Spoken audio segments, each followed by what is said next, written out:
La boue, un calvaire pour certaines populations du district d'Abidjan après le passage de la pluie. Ce soir, le cas de la commune d'Adjamé. La jeunesse de Côte d'Ivoire exhortée à s'impliquer dans la réussite des 8e Jeux de la francophonie, une invite du ministre Robert de Grémambé. Enfin, 21 juin 1908, en Angleterre, les femmes s'engagent pour leurs droits, notamment le droit de vote. Elles manifestent violemment à Londres, la capitale. Bienvenue, bonsoir à tous. La grande saison des pluies bat son plein en Côte d'Ivoire et s'il y a vraiment une commune qui subit les conséquences désastreuses de ces fortes précipitations, c'est bien Adjamé, dans le district d'Abidjan. Les rues de ce quartier, notamment le Black Market et la gare routière, sont impraticables, pleines de boue, souvent noires et malodorantes. Les populations ont ainsi du mal à circuler correctement. Les détails avec Konaté Moussa. Des flaques d'eau, un bassin de boue. C'est le décor actuel au Black Market et à la gare routière à Adjamé en cette saison de pluie. Le bitume, depuis longtemps, a cédé la place aux eaux stagnantes et boueuses. Depuis que la pluie a commencé, on n'arrive même plus à passer parce que tout le coin, le couloir est inondé. Il y a la boue partout. Vraiment, c'est difficile. L'accès est difficile. Pour aller faire les achats, vraiment, tu ne peux pas t'habiller correctement. Donc, c'est pas bon aussi de sortir à la maison, débrailler. Oh, tu as envie d'être ici pour faire des achats. On n'arrive pas à vendre. Les clients n'arrivent pas à venir payer nos marchandises. Parce que les gens n'arrivent pas à passer. Ça, tu vois, souvent, même à la caisse, même, on pousse, on met dedans. Quand c'est au courant, c'est pas joli à voir. Tu ne peux pas lui dire qu'il ne faut pas passer là. Souvent, là même, là. Tu fais pas là. Ici, les paires de souliers, de tennis ou encore les chaussures en cuir ne tiennent pas la route. Pour les passants avertis, des dispositions sont prises pour affronter la boue et l'eau usée. Ici, si tu envoies un bon chaussure, ça va se gâter. Après, la route n'est pas praticable. C'est pourquoi j'ai pris les quais. Sinon, j'ai un soulier, mais on ne peut pas porter soulier. Il y a porte-porte, on ne peut pas marcher dans le parcours, il y a porte-porte. À chaque situation, sa réalité. Il faut donc s'adapter. Le plus souvent, des jeunes s'activent à créer des passages dans cette boue. Auguste est l'un des bénévoles qui pose des planches pour permettre aux usagers de circuler. Bon, on met les ponts pour que les gars passent. C'est pareil la population, quoi, pour ne pas qu'ils marchent dans la boue. D'autres passent, d'autres donnent, d'autres donnent. On ne force pas, quoi. Adjamé demeure la commune la plus fréquentée du district d'Abidjan. La saison des pluies est annoncée abondante cette année, selon la météo. Toute personne voulant se rendre au Black Market et à la gare routière doit prendre des précautions afin de ne pas plonger les pieds dans la boue. La nuit du destin 2017 a lieu ce soir en Côte d'Ivoire. C'est le moment où le Coran a été révélé au prophète Mahomet selon la tradition sunnite. Les fidèles musulmans du pays vont donc dire des prières et autres récitations du livre saint dans les différentes mosquées. À retenir également que le jeudi 22 juin 2017, le lendemain donc de la nuit du destin, est décrété férié, chômé et payé sur toute l'étendue du territoire national. Annonce faite par le ministère de l'Emploi et de la Protection sociale. Le mois de Ramadan est aussi l'occasion pour certains fidèles musulmans de se rapprocher un peu plus du prophète Mahomet. Ces croyants se rendent donc à Istanbul en Turquie pour rendre visite au manteau de Mahomet. Ce vêtement en laine de plus d'1 mètre est exposé tous les ans dans une mosquée. Regardez. Au cœur de cette mosquée, un trésor inestimable. Dans cette pièce, une relique vieille d'au moins 2 siècles, le manteau du prophète Mahomet, accessible quelques jours par an pendant le Ramadan seulement. Je suis très émue. J'ai l'impression d'être à la Mecque. Il y a l'odeur de notre prophète ici. Je viens tous les ans et j'ai le même frisson chaque année. Des larmes, des prières et quelques photos souvenirs devant la vitre protectrice, l'instant est unique. Barish Samir, 59e membre de la génération des héritiers, assume avec le plus grand sérieux sa mission, la bonne conservation du vêtement divin. Il y a des visiteurs qui viennent des 4 coins du monde. Tout d'abord, c'est un honneur. Nous sommes très fiers de remplir cette mission, de protéger un tel héritage. Et c'est pour cela aussi que c'est une responsabilité difficile, morale et matérielle. Selon la littérature musulmane, le manteau aurait été offert à un Yéménite par le prophète. Il aurait ensuite traversé l'Anatolie orientale en passant par la côte égéenne pour arriver finalement au cœur d'Istanbul. Nous n'avons pas de détails supplémentaires, mais on raconte que le prophète l'aurait porté au moment de l'ascension. Bien sûr, ce ne sont pas des informations vérifiées historiquement, mais il y a bien une littérature mentionnant que ce manteau lui aurait appartenu. Légende pour certains, relique vénérée pour d'autres, chaque année, près d'1 million de visiteurs profiteraient de ces portes ouvertes pour un moment rare et sacré. Revenons maintenant en Côte d'Ivoire, J-29 jours avant l'ouverture des 8e Jeux de la francophonie. Le ministre Robert Begré-Mambé a sensibilisé et encouragé la jeunesse à participer à ces Jeux et a également à œuvrer pour la réussite de cet événement. C'était lors des journées de réflexion de la jeunesse du Conseil du district d'Abidjan. Le succès des 8e Jeux de la francophonie passe par la mobilisation de la jeunesse. À 30 jours de l'événement, le ministre Robert Mambé demande aux jeunes du district d'Abidjan de s'approprier ces Jeux. Ces Jeux, c'est pour vous. C'est pour vous, ces Jeux. Et le président Alassane Ouattara, en acceptant de poser la candidature de la Côte d'Ivoire, a pensé d'abord à la jeunesse. Parce que nous allons recevoir plus de 4000 jeunes venant de tous les pays francophones. Il y a 84 pays. Un appel entendu par les jeunes.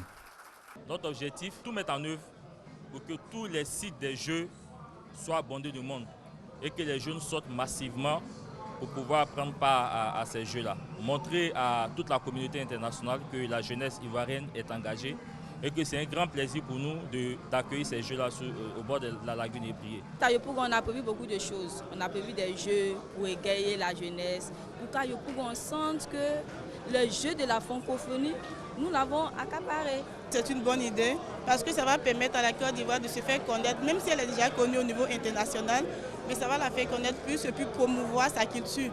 Et puis montrer à l'extérieur que la Côte d'Ivoire est un pays stable. La Côte d'Ivoire est un pays sérieux, appeler aussi les investisseurs, emmener les opérateurs économiques à venir investir en Côte d'Ivoire. Le Conseil des jeunes du district d'Abidjan, COGEDA, promet de mener des actions fortes dans les jours à venir pour faire de ces Jeux un succès. Voilà des précisions de Issa Yeo. Une page culture dans ce journal avec les activités artistiques marquant la fin de l'année académique 2016-2017 de l'Institut national supérieur des arts et de l'action culturelle. Les étudiants de l'École nationale des beaux-arts ont présenté hier leur parcours et œuvres. C'était lors d'une cérémonie de vernissage à l'Institut français de Côte d'Ivoire dans la commune du Plateau. Honorine Anigori les a rencontrés.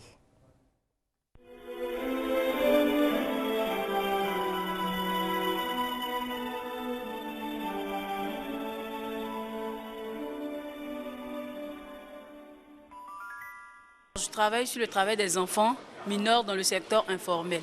Cette toile est intitulée « Le retour du marigot ». Ici, je travaille avec du gribouillage. On fait un style plastique.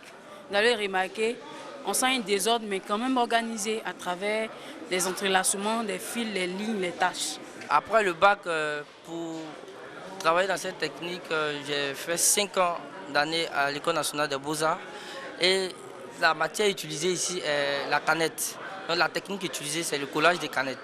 Ce vernissage des œuvres réalisées par 15 étudiants de l'École nationale des beaux-arts vise à faire la promotion de leur savoir-faire. Cette cérémonie est l'occasion de faciliter également l'insertion socio-professionnelle des étudiants de cette école. Ce vernissage est révélateur des recherches qui sont effectuées dans nos laboratoires, des travaux qui sont faits dans les ateliers, mais avant, des enseignements qui sont donnés dans les salles de classe et surtout est révélateur de la manière dont les étudiants rendent la formation qui leur est donnée parce que l'objectif de l'école est véritablement de former les artistes. Ces tableaux des étudiants de l'École nationale des beaux-arts sont fortement appréciés par des visiteurs. Ces étudiants sont doués et ça c'est assez réjouissant de voir qu'il y a des jeunes qui sont créatifs qui ont du talent, c'est les Ivoiriens. Et là, je suis d'autant plus satisfait. J'ai été très impressionnée de voir que notre vie quotidienne, elle est peinte et ça m'a véritablement interpellée. Et j'admire et je les encourage à persévérer. Qui peut être étudiant de l'École nationale des beaux-arts? Et qu'est-ce qu'on y enseigne? L'École nationale des beaux-arts forme des plasticiens, c'est-à-dire qu'on y fait de la peinture, de l'architecture d'intérieur, de la sculpture et donc tout ce que vous avez comme art visuel. On y rentre après le bac et suit concours. Il y a aussi le lycée artistique qui nous envoie aussi des élèves après le bac H1. Cette semaine, des activités culturelles, artistiques et scientifiques de l'Institut national des arts de l'action culturelle, INSAC, est aussi marquée par des conférences et des concerts de musique de variété. La musique célébrée aujourd'hui dans le monde entier, cette 36e fête de la musique accueille des milliers d'événements gratuits. En Côte d'Ivoire, les populations ont été invitées à valoriser leur patrimoine musical. Et pour cette 36e fête de la musique, gros plan sur les rythmes et danses des années 20. L'exemple ce soir du swing, cette musique essentiellement conçue et écoutée par les Noirs américains, prend son essor. 5, 6, 5, 6, 7, et Wakada, woo, wa, swing out! Un gymnase d'un lycée parisien transformé en salle de danse. Ici, on apprend le Lindy Hop, le Charleston ou encore les claquettes. Des danses nées dans les années 30 aux États-Unis et qui reposent d'abord sur le rythme.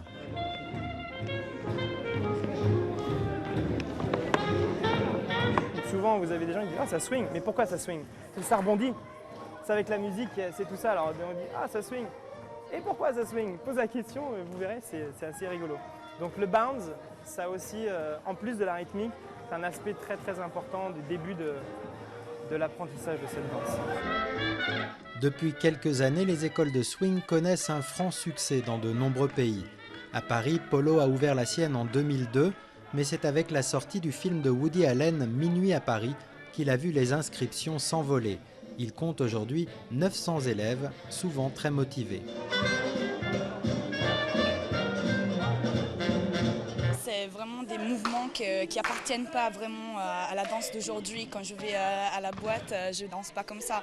Et du coup, pour moi, faire du swing, c'est quelque chose de vraiment original. Ça permet de travailler plein de choses, la coordination, la confiance.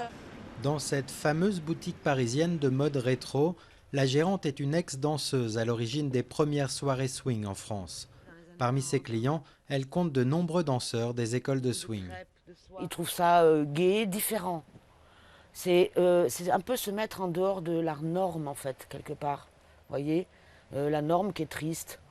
Tout le monde habillé pareil, en costume gris ou bleu, la crise, les événements qu'on vous ressasse sans arrêt. Une fois acquises les bases de la danse swing, les adeptes n'ont qu'une envie, pratiquer. Alors on voit se multiplier les festivals, soirées et autres apéros swing, pour le plus grand bonheur des danseurs. C'est un échange, une solidarité avec des gens de milieux sociaux différents, complètement différents, de différentes nationalités. Vous savez qu'en Corée, on danse pas mal le Lindy Hop. Et je vois tous les gens qui sourient, c'est ça la chose qui m'a frappé à Paris en plus. Que tout le monde, quand il y a des soirées comme ça, il a le sourire comme ça. Alors le swing comme antidote à la morosité, à vous de répondre, la saison des bals et des apéros swing n'est pas prête de s'achever.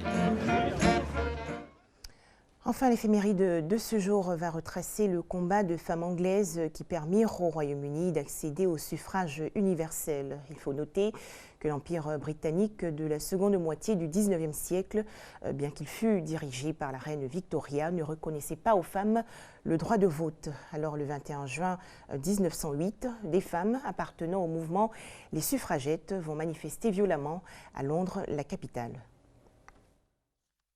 21 juin 1908, les suffragettes manifestent à Hyde Park à Londres. Malgré leur détermination et leur nombre, 250 000 environ, les manifestantes ne réussissent pas à faire avancer leurs revendications, à savoir le droit de vote pour les femmes britanniques et européennes. Le combat pour le droit de vote féminin prend un tour spectaculaire avec la création en 1903 du mouvement des suffragettes par une mère de 5 enfants, Emmeline Pankhurst. Cette femme âgée de 45 ans, responsable de la Women's Social and Political Union, et sa fille prônent le recours à des actions violentes contre les biens et les propriétés. 5000 militantes actives, issues de tous les milieux sociaux, ainsi qu'un certain nombre de sympathisants masculins, sont mobilisés. Le mouvement bénéficie donc d'un vif courant de sympathie et de ressources financières importantes, ce qui lui permet d'organiser des marches massives comme le Women's Sunday, Dimanche des femmes, le 21 juin 1908. Les actions de ces femmes se font de plus en plus violentes, tout autant que la répression policière. Le 8 juin 1913, au derby d'Epsom, Emily Davison se jette sous les sabots du cheval du roi George V et meurt de ses blessures. Le drame, filmé par la presse internationale, a eu un retentissement planétaire et nul n'ignore à présent le mouvement. Il faut toutefois attendre la fin de la Première Guerre mondiale pour que les suffragettes obtiennent une demi-victoire le 28 décembre 1918 avec l'octroi du droit de vote aux femmes de plus de 30 ans. C'est alors le début d'un mouvement d'émancipation mondiale. Pour finir ce challenge ivoirien, notamment l'organisation des 8e Jeux de la francophonie, 10 jours donc pour promouvoir la langue française, la diversité culturelle et linguistique au travers de cet événement. Et en ce jour, nous sommes à J-29. Voilà, très belle suite des programmes sur RTI2.